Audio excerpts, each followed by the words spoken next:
And we are back again. We are Frank the Football. I'm your humble host, Brandon, and I got my man, Honey Grant. In a new location. Chris, Yeah. I love that we got to take hiatus on big life events sometime. I like that because that signifies growth. You know what I'm saying? Yeah, it does, man. If I got a little echo, please let me know. We finally got the move done. It's great. You know, we moved from a bigger place to a smaller place. Still simplifying life a little bit. Yeah, you know, because we empty nesters. Yep. So, okay. Love that. So we got a chance to downsize. But yo, man, you never know how much stuff you have until you move. I mean, until it's time to move it all around. Until it's time to move, man. And some stuff you find like, oh, I got that, and then other stuff you be like, damn, why'd I keep that? But you know, that's how it is, man. But everything is going good. And just excited to be back with you, dog. Hey, Chris, I was itching ready to get back to it, Chris. I know, bro. I was itching ready to get back to it. And we were trying to get it going last week. We were like, yo, bro, you back. But the internet's up. It's even better. We got different. I got more connections, so we'll probably do some outside joints from my spot with the cigar and the bourbon, and I'm really looking forward to those shows. Got the fire pit ready. You know, thoughts with Chris on the fire pit. It's gonna be crazy. It's gonna be great. Chris, when I go on my vacation, because you know, even though this is a fun thing, we got PTO, right?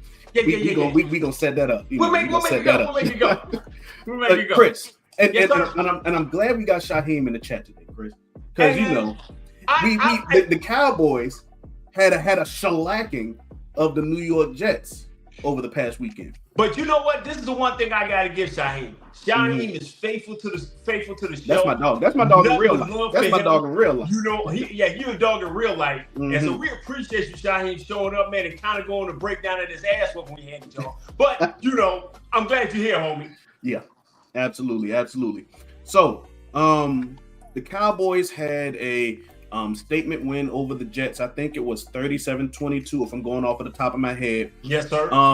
And in a lot of ways, the final score wasn't really as close as what the game really was. The game was not as close to the final score showed. Yeah, it really didn't show how dominant the Cowboys were, but it also showed us and the rest of the league how deep we really were, because for sure 37-22 is one thing, but let's go and run down the things that were going on with the Cowboys. And I know you got notes, but we were down. Don't worry, I got them. Yeah, I know you got them. I know you got your pad ready. You know, there's a couple things in life we gonna have: your waves, your pad, and a different hat. You know, to let the world know, hey, something going on. But you know, you were down 3 offensive linemen. You were out Tyler Guyton. You were out Tyler Booker, right? And Cooper Beebe. You were out. Yes. And wait a minute, hold on. Tyler Smith didn't play, so you were actually down 4. You down 4. Okay, that's even worse. 80% of your offensive line, if I did my math correct. Right. I mean, you know, the largest and most important part of your offense is your offensive line, and 4 of your starters were out. Yes. So it was a chance for TJ Bass to play. It was a chance for Nate Thomas to play.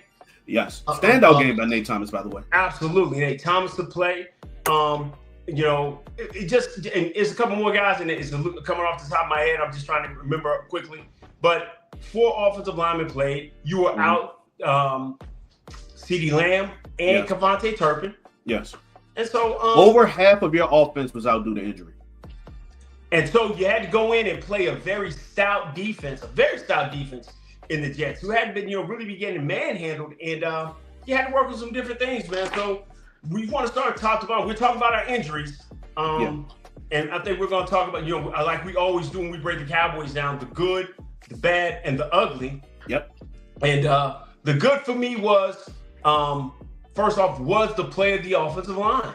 There was not a huge, drastic drop-off as you would expect when you're missing that many pieces off your offensive line.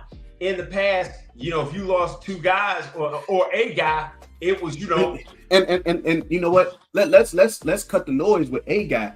Chris, if you lost Tyron Smith, it was like your whole offensive line fell apart. Come on, man. And so I think that this speaks volumes to the adjustment ability of Brian Schottenheimer and Clayton. Yeah. I think that they were able to show that they can adjust their offense and what they need to do to the pieces that they have on hand. Because, like you said, you're down 6 players. Your offense is 11. You're down 6 starters. Yeah. So I think that for them to come in and move guys a certain way, have your tight ends assist in special ways and things of that nature. Have your just paid fullback, do things. And he got paid. He showed his versatility. Yeah, absolutely. But the good to me, Chris, and this is the great. And I'm not even going to say the good. This is the great. Great. Dak Prescott is looking like one of the best QBs in football. Excuse me, who'd you say? MV Prescott. Wait. No, listen, man. I know we've been away.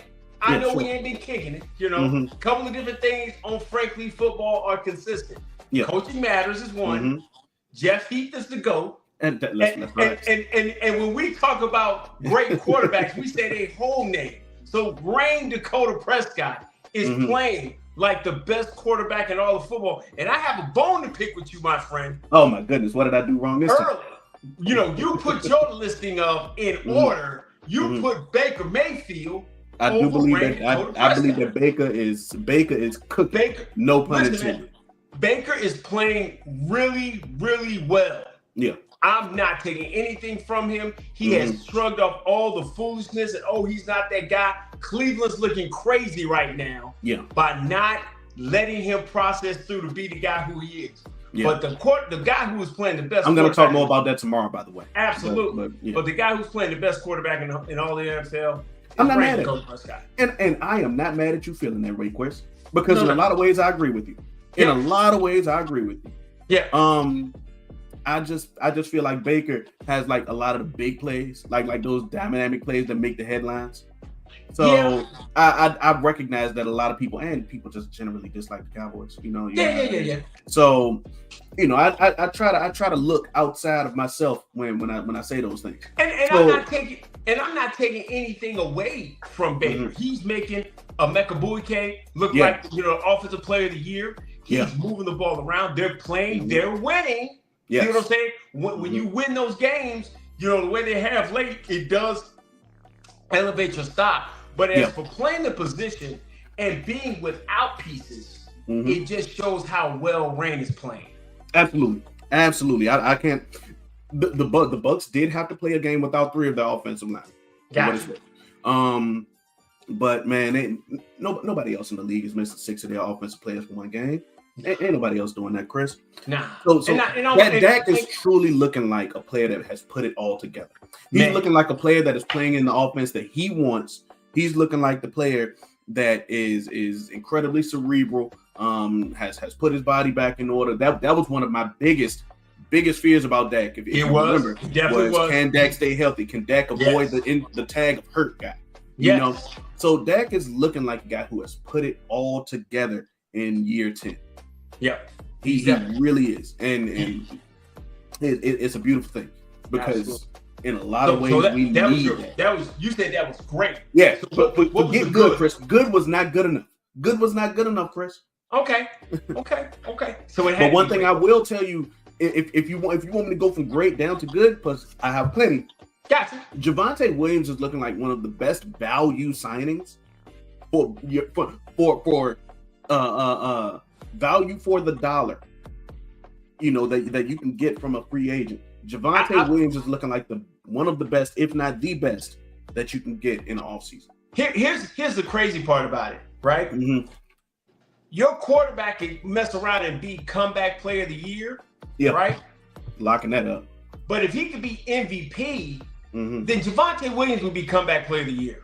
Crazy. Isn't that crazy? And that's not the. And I know that'll sound like cowboy biases, but from what we thought Javonte Williams he's second in the league in rushing. Like, he's only behind Jonathan Taylor. Okay, real.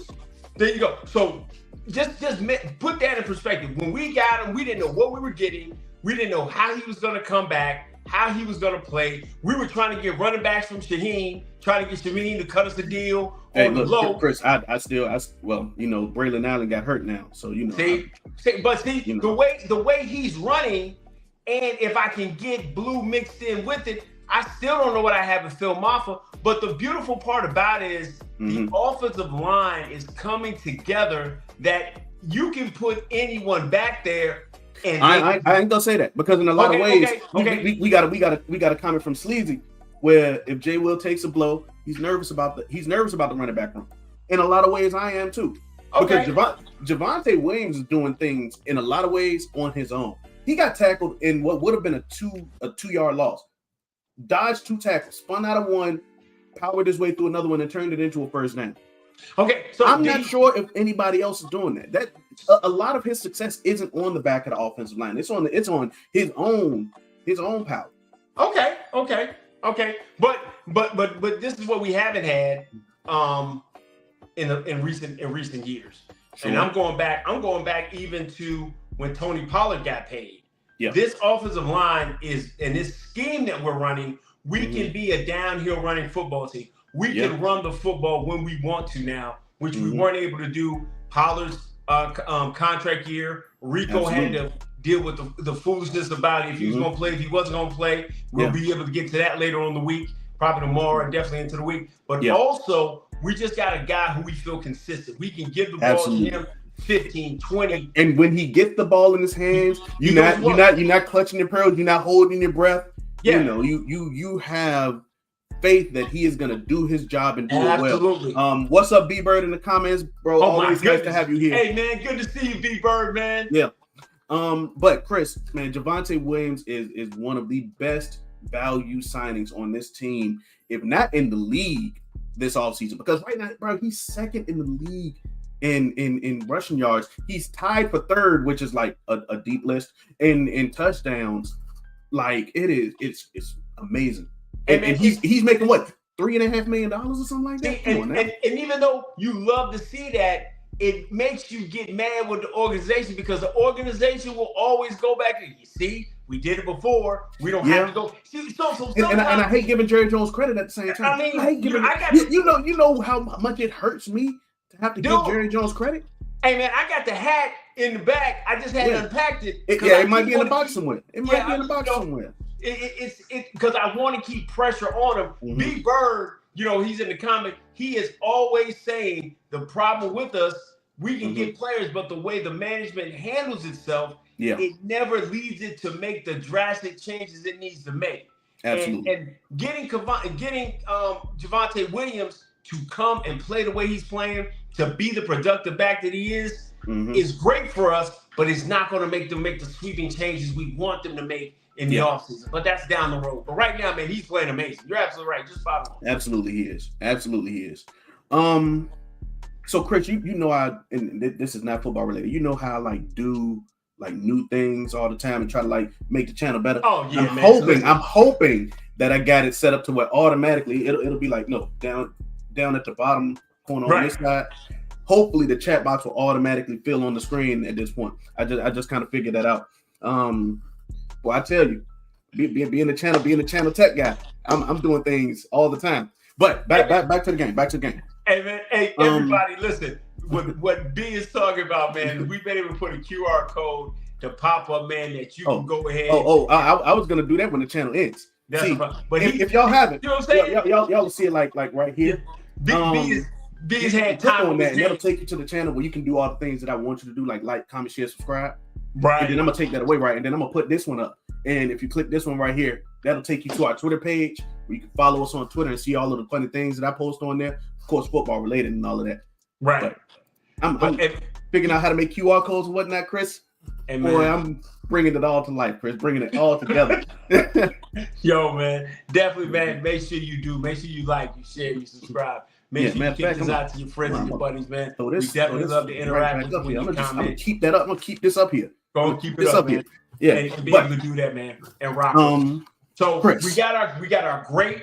We got our good. I ain't even done with good yet, Chris. Okay, well, give me your next good. James Houston is making the most out of his limited amount of snaps. And I don't even know why they refuse to give James Houston more snaps. But, man, he's looking like our best edge rusher out there. You know what? I think this is what ended up happening, B. I think we turned around and said, "Yo, we got Dante Fowler," and we have both said, "Hey, Dante Fowler can get 8 sacks." I thought he was gonna still do that. Now, for what it's worth, Dante Fowler did decide to wake up yesterday and play some football. Okay, he did. But I think Dante Fowler does that in the role he's supposed to be, and I think Dante Fowler is a secondary pass rusher. Does that make sense? Yeah. Like he's he's not a 60 snap guy. He's more like a 40, 45 snap guy. And he works best. He works best when there is someone to take the main amount of attention. There you go. I mean, from the opposing offensive line. Absolutely. So if you turn around and do that, if you got the interior pass rush and stopping the run like we do have with Kenny Clark, with Osa, then it gets to the point that a guy's got to look over here, and that one look over there gives him that edge that he can do it. But going back to what you said about James Houston, James Houston has played exceptionally well. With the amount of snaps he's gotten, he has been able to be a problem. I think yesterday he had 2 sacks. He's been disruptive. He, right now, I saw somebody put up, hey, him and Micah have the same amount of sacks right now in the league right now in the season. And, the number's the number. Hey, but you said it, Chris. But let's not get it twisted. One guy is playing exceptionally well. The other guy is a really, really good generational pass. I don't want to say generational. He's an exceptional pass rusher. Talking about Micah? Yes. Oh, okay. Yeah. Buddy, all right. Yeah. One guy is really taking advantage of his stuff, and I know you still a little mad with him, but he bought it all right. He's very, very good, bro. Yeah. This pisses me off a little bit, Chris. And we didn't get to do a show on this. Well, a show that we could talk about this last week, but Micah Parsons is no longer doing his podcast and wants to focus on football. That pisses me off, Chris, because why couldn't he let the main thing be the main thing while he was a Cowboy? Hey, man, I'm going to age myself here, right? There was a song that says Everything Must Change. It's by Quincy Jones. Yeah. The great Quincy Jones, the GOAT. The GOAT. He said in that song, rain comes from, there's things that you can count on. That rain's going to come from the sky. Birds will fly. Rain comes from the sky, and hummingbirds do fly. You can guarantee on that. Everything else is subject to change. Everything is subject to change. And so he made his decision to do that. And I wish nothing but the best for him. Because right now, I wish nothing but despair and mayhem to fall upon the Green Bay Packers so I can get a higher draft pick. Absolutely. Okay? So and whatever he chooses to do is great. At the end of the day, I want them to lose every game they play from here on in. And I only want the only good thing to happen to them is they had a tie with us last week. That's it, brother. For sure. Now, as far as the bad goes, Chris, okay. I still get a little frustrated by the way that Matt Eberflus, our defensive coordinator, calls the game sometimes. He has gotten better this week. He called a little bit more man, but he still called 93% zone. 93%, Chris. And a lot of your guys on defense, especially the defensive backs, they are guys that work best in a man scheme. I'm gonna and my bad is on the defense as well. I don't understand why Flus is that way.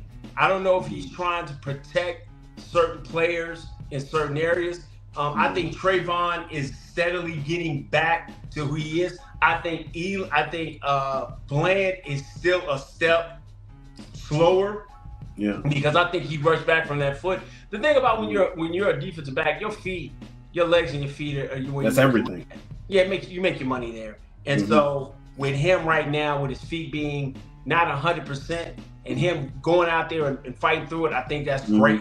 But I think he's afraid to put him in those man situations because I think if he goes down, who do you have left to put on the field? I understand the other guys that that we still don't know their names that well, that they came over. They did okay. They were serviceable. They were on the field. I ain't gonna say serviceable. Yeah. They were. They. You know, we had to account for them. Yeah. They were on the field in the Green Bay game, but they're still not that tick up. And we still about 4 weeks away. You know, we about a good 8 weeks from getting 7-8 weeks from getting some turkey. I ain't even looked at no brisket yet. You know what I'm saying? That's how far away we are. Oh, okay. So we still waiting for the cavalry to come. That's why I'm alluding to on the defensive side. We're still waiting for the cavalry to come. But I'm still not overly impressed. Well, I'm happy the way the defense played yesterday because we got some guys on there. But my ugly was still the linebacker play. That wasn't even my ugly. Talking about the scheme, talking about Flus, that was not bad. We're still bad. Yeah. My bad was the linebacker play. Oh, Chris, that was beyond bad. That was my ugly. Chris, I've been right for 2 years, bro. I've been right for 2 years, man. No. You're supposed to be right. You know, that's what we work. That's why we do what we do. I didn't think it was. I thought it was bad. I don't think it was ugly. I thought it was bad. Because it still took Claiborne. It took Sanborn getting a concussion for them to turn around and even put James in. Shamar James, and then Shamar James didn't look great. Right, and Louisville. But that was always the trigger with James for us because even though he runs really, really fast, he's an even slower processor than Sanborn. You follow me? So that's where we were like, hey, put him on there because you know he said, he runs fast, but you know he makes up a process and he feels he can deal with speed. And it seems like he might have to go through the woes that Damone Clark went through. Damone Clark just kind of picked up processing things in a coherent way. And it took him 3 years to do it. He got drafted in 22 to 3. This is year 4 for him. Right. This is year 4 for Damone Clark. I want to say, okay, as we're processing with James, I want to say because he has been doing more scout team stuff, he's been doing more other people's stuff. He hasn't had the ability to focus on what we do, so that he can become more proficient with it. So, but I'm honestly, I'm kind of willing to go through the pains of that. If I can have him, I can get Louisville and get those guys there. And as we, process up, I think, Murray is who Murray is. Yeah, he's been in the league for years at this point. So he is who he is. Yeah, exactly. He is what he is. So this is year 6 for Kenneth Murray, if I recall. Right. So if I can get him at 15 to 20 snaps and then progress with James and Louisville, getting them up to 35, 40 snaps until the point where maybe right after Thanksgiving, maybe going into that second half of the year, they can get the majority of the snaps, and then we can flip that number, 45 for James and Louisville, and then 25 for Murray and Sanborn. I'm good with that. I'm willing to give both of them, well, less so with Maris. I'm willing to give Shamar James time though. He's a rookie, right? You got to let him develop. But Maris Leofold, look, I don't judge rookies, but I judge sophomores, Chris. Oh no, I judge sophomores. But the thing about it, why I want to give Maris a little more time is because he had a totally different defensive coordinator. He's getting a totally different scheme. True. But here's the thing that I do like about Maris though. But when you look like you belong in a Head and Shoulders commercial, man, you try to knock the life out of people. And he did it again. He did it again. You're comparing him to that dude. You're not judging him, but you're comparing him to that dude. From the roots of his scalp up. You know what I'm saying? Okay, because he got the long. Okay, because he got the long flowy hair. Okay. I give you that. I give you that. Okay. But yeah, man, I do think that Maris hits very well. He wants to hit people. Yes. But it's like, he has to realize to not get the flag because he should have gotten one on Justin Fields. The one that could have been an intentional grounding, but then they ruled him down. Maris could have got one right there. And that's to the point of you want to be aggressive, you want to toe the line of the physicality, but you just want to be smart with it. You got to be smart, man. Yeah, and that's the one thing him, Sam Williams, they skipped that class. Yeah, they skipped that class, man. Yeah, So, but we gotta live what we gotta live with. So that's the good, that's the bad. All right, so You said your ugly was my ugly was the linebacker room, Chris. Okay. I don't understand, and for what it's worth, I don't really like. I don't subscribe to the PFF grades like a Bible. You know what I'm saying? I use them as a point of reference, so then I can go and look and say, okay, why do they say things this way? You know, but PFF said that Jack Sanborn was the second highest rated Cowboy, and I went back and watched the game because the all 22 isn't out yet, but the condensed is out, and it only take you like 30, 40 minutes to watch a game. And Jack Sanborn didn't look like the second best Cowboy out there. Hey man, listen man, sometimes PFF, attributes to the fact that the guy didn't play. And that's probably why they gave that to him. I'm not sure why they would do that. So, but I'm not sure why PFF did that. Yeah. But like I said, I don't subscribe to that like the Bible. I use that as a point of reference. That's not your because it didn't pass the eye test. Yeah. That's the problem with it. It didn't pass the eye test for you. So it may have, the analytic part of it may have passed for them, but the eye test didn't give that to you, which contributes to go back to this linebacker room still being a major issue for this football team. Absolutely. Yeah. I hate Chris. Normally I like being right, Chris. I'm braggadocious. I'm a lot of things, Chris. Hey man, but this is one of the times that you'll pat yourself on the back now. Don't get me wrong. Hey, you break your hand, pat yourself on the back. Boy. Yeah. You know what I'm saying? But I hate that I've been right about this linebacker room for 2 years.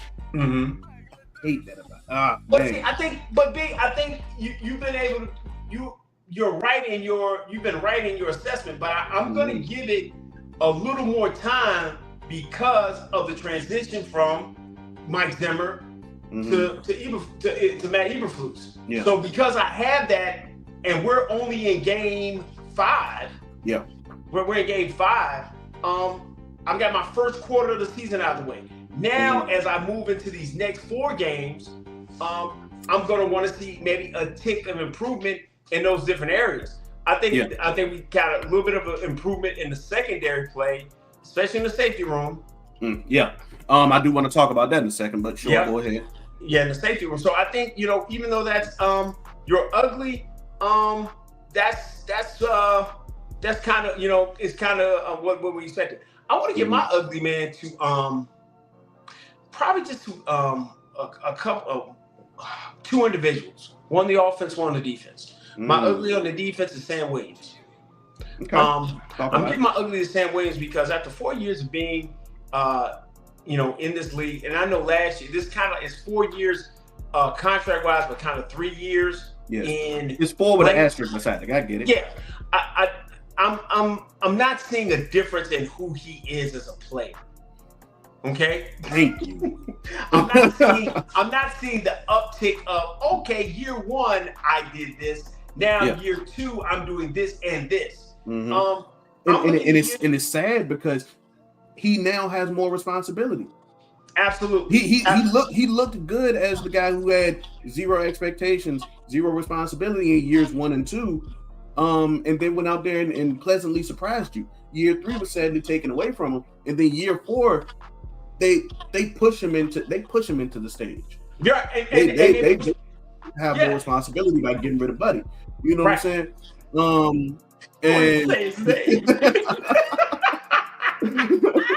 Once they got rid of old dude, they forced him into the stage. Just like you remember the like cartoon or something like that where they'll have like a player and they'll just push somebody onto the stage under a spotlight. That's what they did with Sam Williams.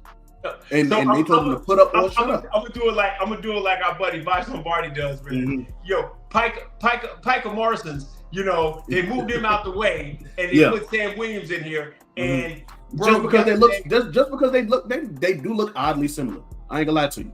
They look oddly similar. They can look oddly similar, but the thing about it is that one guy can bend and the other guy can't.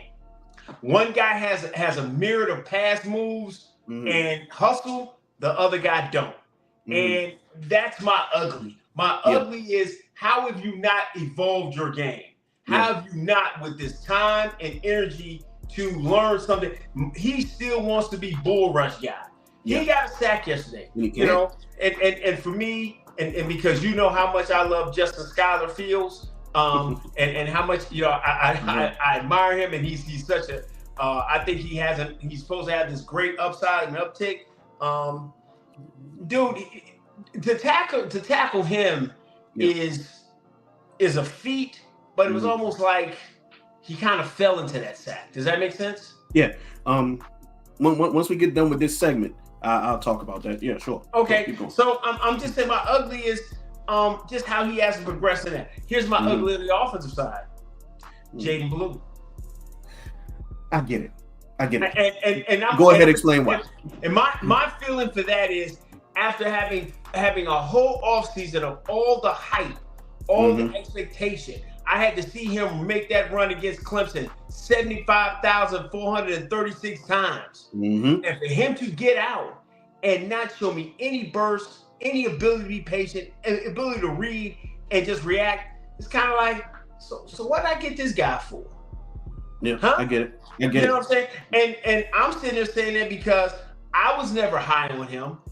We could have easily, in the 4th round, if we would have had a 4th round pick, went and got my dude from Virginia Tech, Bashaw Tooper. Who was out there doing his job. Out here doing his job, being prepared, being ready. Yep. And we still got a question at running back. And I don't trust this team to turn around and make the right pick at running back in that top 100 like I wanted to. So I was hoping to maybe go and dig into that draft garbage bin, shake something up a little bit, and come out. And then we came out with a running back.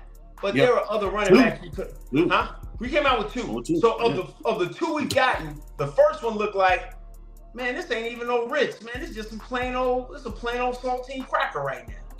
And I'm ready to put it on the shelf, man. So yeah, his regular season debut was a little disappointing to the tune of 4 rushes for 7 yards, right? It got to the point where I feel like the coaches were like, all right, we've seen enough, because late in the 4th quarter, Javonte Williams was still out there running. Right. So it wasn't even like they just gave him garbage time runs. They gave him a series, and then they gave him a little bit more sprinkled in here and there, and they were like, all right, we'll come back to this next week. And for me, that's my fear, because I'm going to need Javonte in November, December to get me where I want to get to. And we might look. I ain't even gonna do. I ain't gonna do that to us yet. Man. I ain't gonna do it to us yet, Chris. I don't want no hope, Chris. I don't want them to give me no hope. Hey, bro, it is. Phil can come back, and Phil. He's not quite ready yet, but yes, he is eligible to come back. I don't think that they opened up the 21-day window. I gotta confirm that. So here's what I do think. Okay. We have a game against another quote unquote underwhelming opponent, even though they just won with the Carolina Panthers, right? I think that they're gonna try to give Blue one more chance. Okay. I think, because man, they sat him all this time for reasons upstairs. And I'm not even gonna talk about the Cole Cleat situation, because I don't think that should have been like a national headline. It was stupid for sure, but I don't think that should have been a national headline. Right. And then they finally give him a chance, and then he doesn't show who he is. I think that they're gonna give him one more chance because they drafted him, and obviously he got sponsors in that coaching room. But yeah, man, if he don't do what he's supposed to do, you might see Phil Maffa come out there and get some carries. I need somebody to spell Javonte Williams. That's what we need. I need somebody who can be able to give me some snaps, some time to be able to get things that I can rest him, because I want him to be able to give me that last 50 to 100 to 125 snaps after Thanksgiving. Yeah. In that time when it gets cold, it gets nasty, and you just don't want people running into you real hard over and over and over. Yeah. And I'm gonna need him during that time frame. Absolutely. Shaheem in the chat said that our secondary needs work because Fields put up 283 yards. I agree.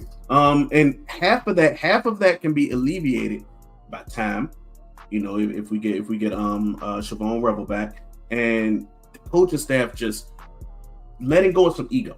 Chris talked about why he thinks that the coaching staff is doing what it's doing with the defensive scheme. I think that a lot of it is ego related. Matt Eberflus he comes from that Marinelli era of guys. Yes. I think that he believes that he's gonna do what he's gonna do, and it's gonna work, right? He's a Tampa 2 cover 2 guy, but he was brought up under Ryan Marinelli. That's his guy, and the thing about it is he's always had dynamic linebacker play to be able to do certain things. And now he hasn't had that yet. And Shaheen is right. 280 for Justin Schuyler Fields. Yeah, that's a lot. But a lot of that was in, and I hate to say this to you, it's kind of in garbage time. Yeah, sure. But the last words came with 7 minutes or less in the game. Right. When it was totally out of hand, there was no chance of y'all coming back. I know you probably got a little excited, but yeah, it was really over. The national broadcast didn't switch over to another game because it was the Cowboys. Stuff like that. Uniforms was hot. That was about it. Fire uniforms. That black and green was fire. Yeah, that was fire. But I do agree with the core statement though. I do agree with the core statement that we got to figure out something in the secondary because what happens when we play a quarterback that's not named Justin Fields? What happens when we play a quarterback that's named Pat Mahomes? That's named Jared Goff. But we saw that against Jordan Love. Yeah. We've known that there's a problem in secondary. I was hoping there was going to be a bigger spark, especially with us getting Wanye Thomas out there and doing certain things. But at the end of the day, our corners that we have, all three of our starters, on both sides and the nickel, are man guys. Let them flourish in what they do well. That's what they do. They play man defense. Go ahead and trust them. And you know what? I will give Flu some credit. We got the majority of our pressures and sacks in zone. We got 10 pressures in zone. Right. We didn't get any sacks in man, but we covered better in man. Right. So I think it's a kind of okay, but that's against Field. So it's still to the point we want to play man, but we still don't have the pressure to get. We don't have the down lineman to get home with man. Does that make sense? Absolutely. To get to the quarterback because he generally only wants to rush forward. Right. He wants to rush forward, and so we don't have that dynamic guy to get free on with man, which brings us to something we'll probably allude to in some upcoming shows with the trade deadline coming up. You're in a position where you might want to make a move, and I think it would behoove them to make a move on a guy, and I think if you got certain feelings about that, man. I got certain feelings. I feel like because you still don't know like if this is a real year or not. Like you don't know if this is just a year where like it's like a sunk cost kind of thing, and they're just telling the guys to go in and do what they do. Or if this is a year where they're going to actually try. There's still more time to determine it. If I was the coaching staff, if I was Will McClay and all of that stuff, I would tell my players, go win me 2 more games in a row. And then if two more wins in a row happen, then we really in this year. But the thing about it is that there's really no there's no big bad boogeyman in the conference. You've got some teams that are good. Yeah. But I think if you catch them at the right time, you can beat them. I think if you add a dynamic piece on the defense, and then the cavalry comes back on the defense, Rebel comes back, Bland gets an opportunity to get better. Trayvon gets to continue to work better. You can turn around and change some things. If Wanye continues to progress in the secondary where I don't have to rely on hookers with that, I want to start levying my snaps out where I can kind of get rid of guys. I got to figure out who I can get put on the field. I can get Donovan Wilson to his 25-30 snaps. So I can get him.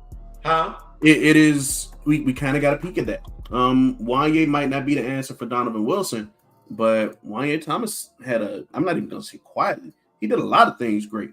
He stopped a touchdown on Breece Hall. Who does have like 4.4 speed. Okay. And that would have been a house call if he didn't get that tackle. So I think that he had great eye discipline. I think that he had reaction time, tackling, etc. Wanye had a good game. Okay. So I think that if he can get the film room stuff like that, because historically that's been the what is it, the splinter in his finger. The Achilles heals for him? Yeah. All of his stuff is not on game day. Is that he can't get right in the film room, and that coaches recognize that and keep him off of the field. You know what I'm saying? So if he can get that part right and then marry that to the on-field play, you might be able to transition over to him. Now you got to figure out everything else though, because Elijah Clark didn't get a ton of time. He got special teams plays where he just had to run fast and tackle people. Right. But yeah, I think that you kind of got a preview of one of those answers this past game. So here's my question: if in 4 weeks from now, and this is just a hypothetical, we'll definitely put that out to the chat. In 4 weeks from now, you bring back Malik Hooker, right? Can I put Malik Hooker on the field and then cut down Donovan Wilson snaps and then progress with Elijah Clark? That my rotation is now in 4 weeks now. Hooker, Hooker, Thomas, Elijah Clark, and Donovan Wilson is my last resort guy getting on the field. Could you move to that? Would that make probably because I mean it really behooves the coaching staff to get Donovan Wilson off the field anyway, because he doesn't do what they want, what they're looking for in the safety very well. Right. Donovan Wilson does well moving forward, not moving back. Right. You know, so it would behoove him to try to lessen his snaps just because he's not a scheme fit right now. Right. Okay. Well, we just got to continue to work through that process. What Shaheem said? He said we should have put our backups in because the starters still allowed it, and I agree. And a lot of that falls. Shaheem is one of those guys, and I'm not going to say one of those guys. He was a collegiate athlete. He was a very successful collegiate athlete, and he puts a lot of things at fault on the organization because he can speak from the player standpoint, right? So Shaheem, that was the organization's fault, brother. You famous for saying that. I know you in real life, man. That's what's up. So that's our good, that's our bad, that's our ugly for this week. But another good week. Very impressive week for this team.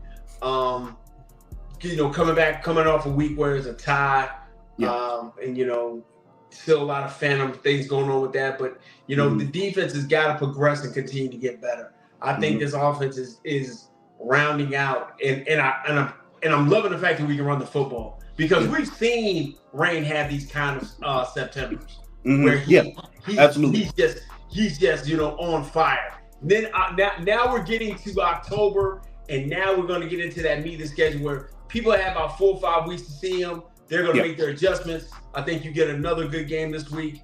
Another chance for him to showcase his skills against the Panthers, who I'm not impressed with at all. But now we're going to kind of get Chris, do you know that the Panthers won by scoring 20 unanswered points on the Dolphins?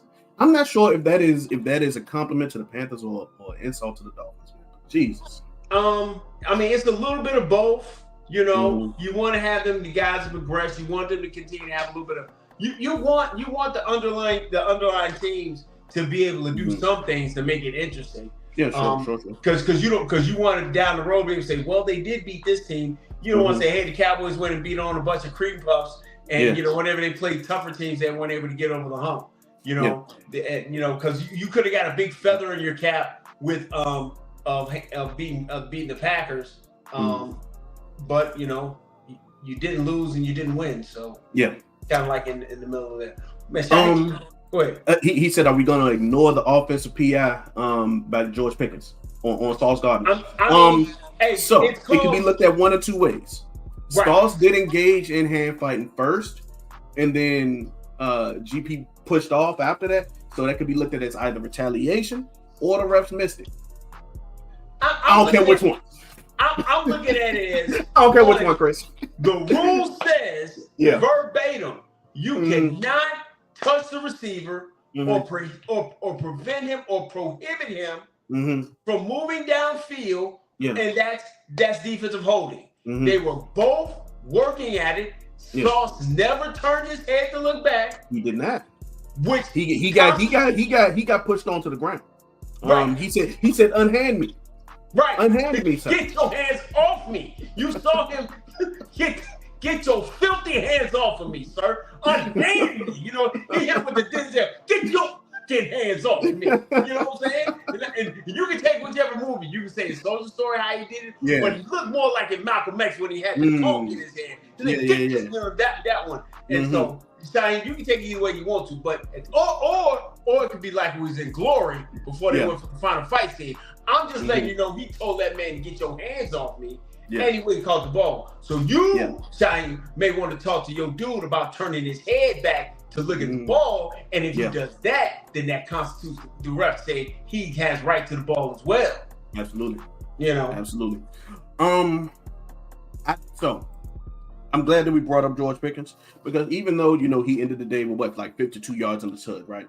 Had what, 2 pretty big catches. If he would have caught that slant, it could have been 3. But I like that, and you know, we have a name for this. Pips. The Pips had a game.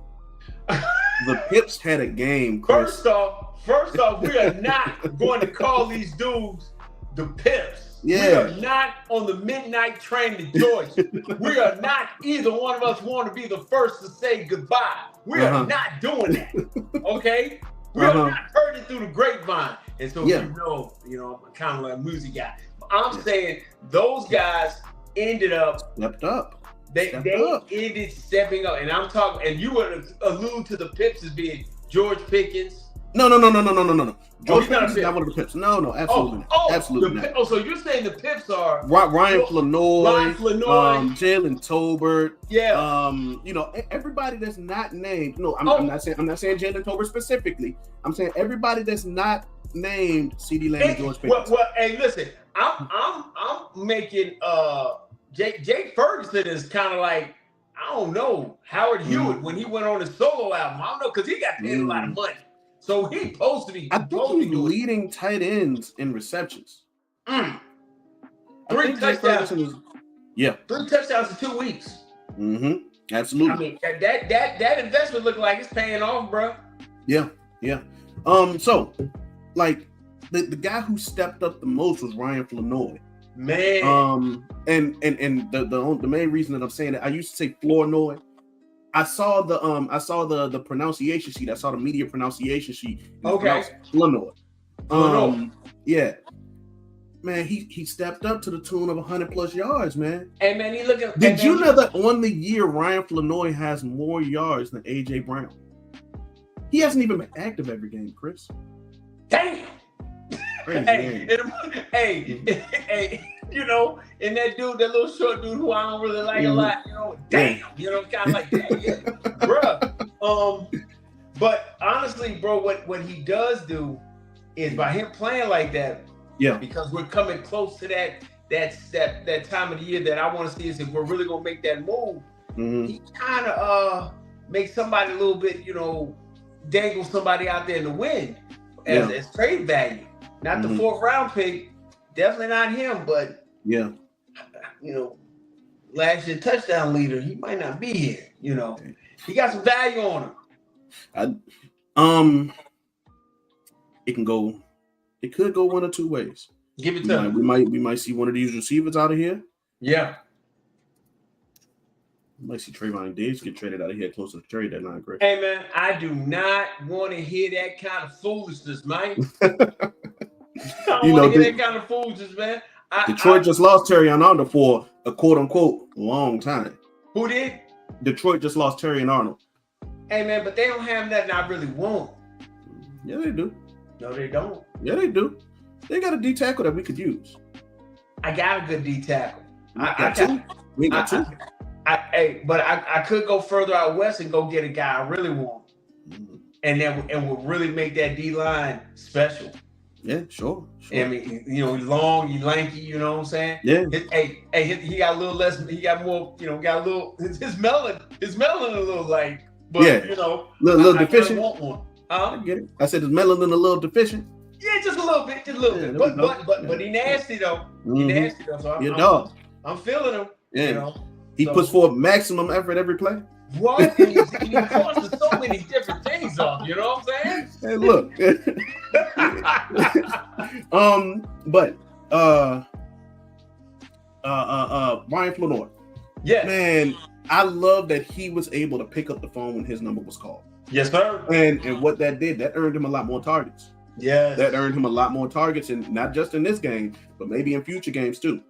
I just love that he's big, he's physical. He's not the burner that I need him to be. I need a guy who can stretch it. But man, you said it best. His number got called. I'm gonna go get it. I'm gonna make a play. I'm gonna be in tight coverage. I'm just gonna be a big physical receiver that they said I could be, and that's definitely puts pressure on Tolbert as well as Mingo. Yeah, absolutely. Puts pressure on him too. Yeah. Chris, I'm not sure. I'm not sure how things get mixed up a little bit when Jonathan Mingo returns from injury. I'm not sure because Jalen Tolbert had his game-saving moment. Ryan Flanoy had his game. I'm not sure how things get mixed up because there are situations all around that, if a guy has a cheerleader in this coaching staff or in this front office, something for them to latch on to.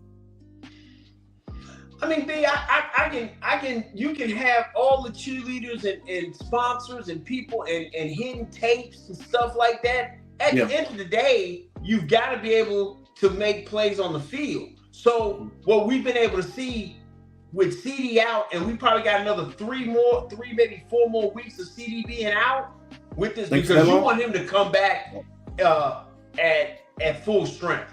With the more times these guys make plays, this is what it helps you do. It helps you open that window before you bring CD back. Because it would be great if these guys continue to fight, make plays, and with Rain playing the way he is, and we can get 4 more weeks with CD getting healthy and being ready to go for that back half of the season, man. And then now you've got a plethora of guys.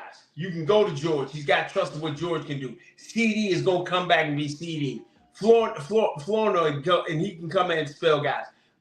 You find out what Mingo can do. Maybe, or if it's not Mingo, maybe it's Tolbert. I don't care who goes, but I need to use one of those assets to bring me somebody from somewhere to help me with my defense and my pass rush. Because I think I've been able to figure out my run game, and it's been a little leaky, but I still put that on the linebackers. But it's, it hasn't been to the tune of, guys going for career days like they did last year. So I still need a pass rusher who can get home on one-on-ones or occasionally be double teams, and that will help the rest of my pass rushers. Does that make sense? Yeah, absolutely. Absolutely. Sleazy said Flournoy reminds him of a mix of Terrence Williams and Cedric Wilson. I'm not mad at that. That's not wrong with he has the size of like a Terrence Williams, also the same number. It's weird that both of them are like a bigger body guy. Both wear 19. And he might have the versatility of a Cedric Wilson, hopefully. And then if he can trend closer to Miles Austin, I'll really be happy. Yeah. Because let's be, Miles had the size and the speed and to do certain things, man. That Miles is special though, man. Miles is special though. Miles grew into being special. Miles didn't show up special. Yeah, he did. Yeah, Miles progressed into being special, and if Ryan can do that, that'll be a testament, man. It's been a lot of great players put 19 on in the history of the NFL, but also just for the Cowboys, man. And he's in a good spot. He did a really good job. So let me ask you this, Chris. What do you think a win like this? Because I do believe that this was a statement win, although against a lesser team. What do you think that this does for the Cowboys as far as confidence and things like that? I think this is just a culmination of us continuing to build. I think it went from where in Chicago, where they got their head handed to them, and I think they kind of got caught off guard. But for them to turn around against Green Bay, who was supposed to be a perennial contender, people saying, hey, this is one of the best teams in all of football, and they're going to be this, that, and the third. And they turn around and they play them to a duel and pretty much had them beat if they could have just made a stop. I just want to see the defense continually every week progress and get better. And then I want the offense, because they're playing at such a high level, to switch in a way where,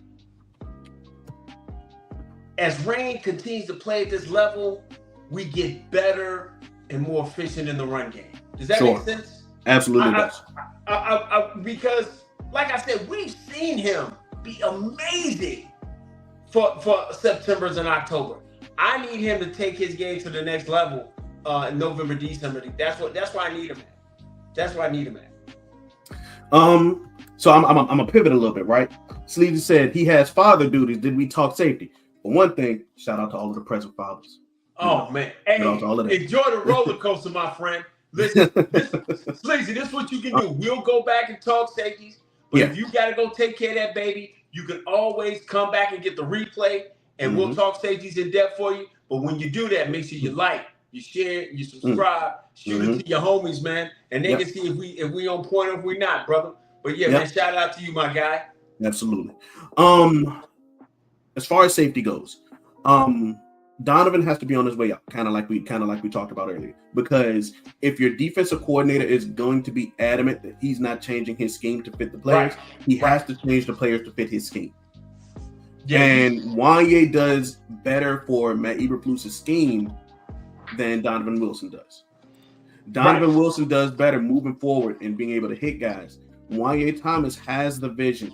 He has the awareness to be able to backpedal, and make some moves on the ball if guys are possibly going past him, and being the deep two guy. Donovan can't do that. So here's my thing, B, and we talked about this before. So if Wanye's better with vision, depth, and things that Malik does great, what's with my man Bell? Does Bell do some of the things that Wanye can do, but can Wanye move over to strong where he can get downhill and do certain things, and then we transition to having once Hooker gets back, or can we get Bell into this rotation, because I need him in this rotation as well, because like you said, I want Donovan Wilson just doing special team stuff. I want his snaps minimized. Yeah, so can I move Bell in where Donovan is and have him be that downhill, hit a guy, move forward guy?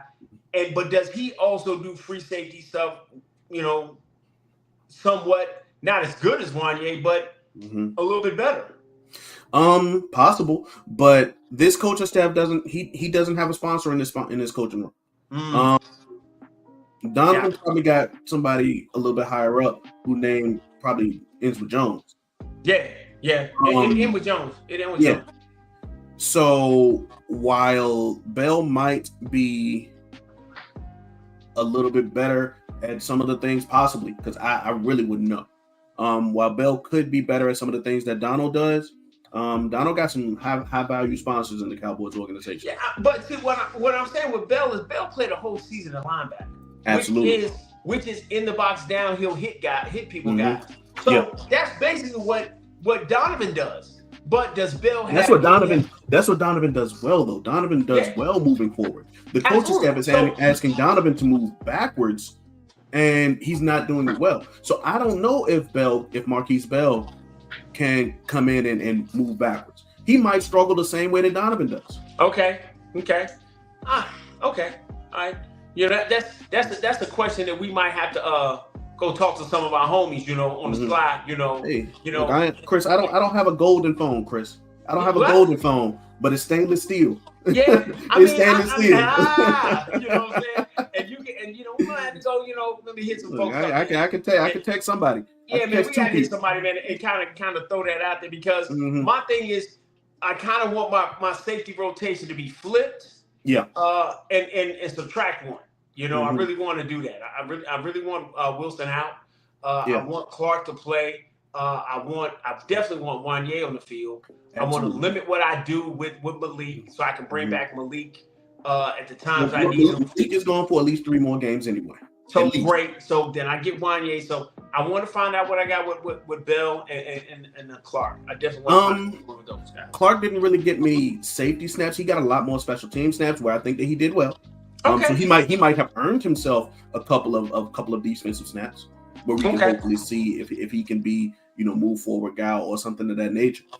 But for right now, we don't know what we have as far as the guy who you want to be the strong in Elijah Clark, or Marquise Bell. We don't know which one of them to do that. So yeah. We got a couple more days this week, right? Tomorrow we're going to review the rest of the league. Tomorrow is rest of the NFL day. Absolutely. Where we're going to talk about all of the games that happened this week. That's and right. Things of that nature. Gotcha. The All 22 also comes out tomorrow, so that means that Wednesday we're going to be able to have a film session. I think I might have figured out some more things, Chris, in this little hiatus that we had. Okay, great. Interesting show. Okay, we can do that. So we're going to have Wednesday to be able to talk about, maybe break down a little bit of film from the Jets game. But then we're also going to have 2 more shows to talk about the Panthers, the Cowboys offense versus the Panthers defense, and the Cowboys defense versus the Panthers offense. Okay. So I just gave you the itinerary for the rest of the week. I hope that you were taking notes. This will be on the test. We will be doing that. Absolutely. But Wednesday, what time? Wherever the wind takes us.